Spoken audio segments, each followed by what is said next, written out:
این همه مدت ترید دستی کردیم، آخرش هم هیچی به هیچی. یه دونه اکسپرت برداشتیم نوشتیم، این اکسپرت تو یک روز ما هیچ کاری نکردیم $800 به ما داد.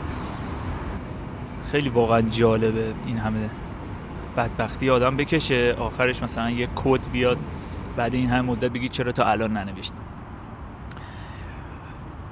از این مدل اکسپرت ها بیشتر میذارم. این اکسپرت ها حالا اینجوری نیست که همیشه خیلی خوب کار میکنن، روزی $800 فلان، نه، ولی خب یه روزایی خیلی خوب میده، یه روزایی کم میده، یه روزایی زیاد میده، میشه یعنی گذاشت خودش کار بکنه.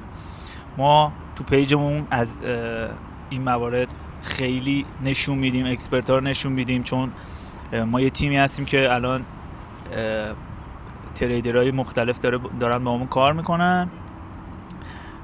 اگه دوست داشتی فالومون کن، قراره راجع به ترید اتوماتیک کلی توی این پیج صحبت بشه، تکنیکا، ترفندا و نکاتی که ممکنه ندونی اینجا گفته میشه.